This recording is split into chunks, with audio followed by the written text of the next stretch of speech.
Cela fait 3 heures que la télévision marocaine diffuse les versets du Coran. Il est 22h30. Le Maroc espère encore.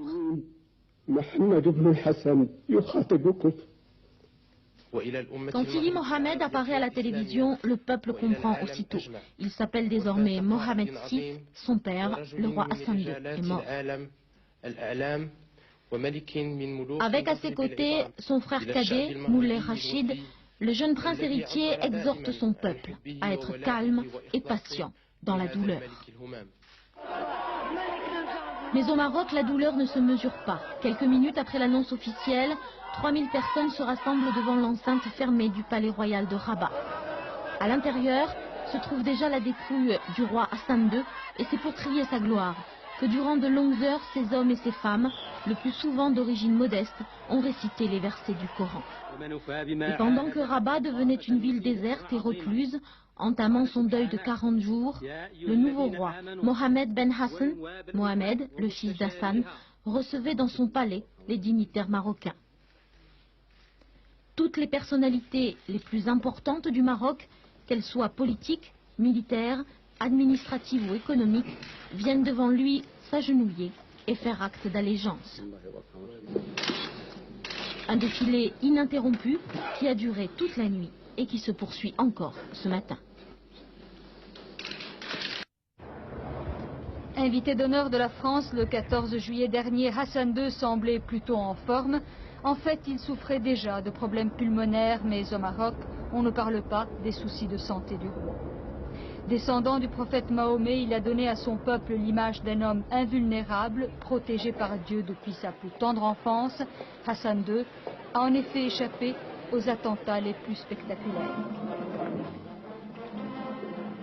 10 juillet 71, 1200 cadets investissent le palais d'été de Skirat.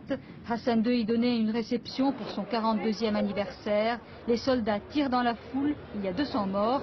Le roi, retrouvé par les mutins, réussit à leur faire changer d'avis. Il expliquera plus tard comment il y est arrivé. Cela est indigne et non conforme à ce que j'attendais de vous. Immédiatement, quelques-uns se mirent à pleurer.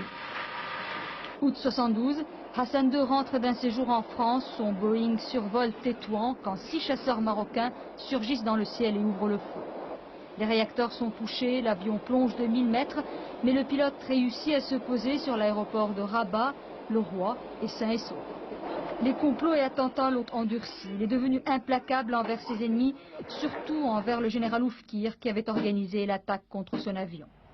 Depuis quelques années, le roi a assoupli certaines de ses positions. Septembre 91, le plus célèbre prisonnier politique marocain, Abraham Serpati, est libéré, bien qu'il reste en exil forcé.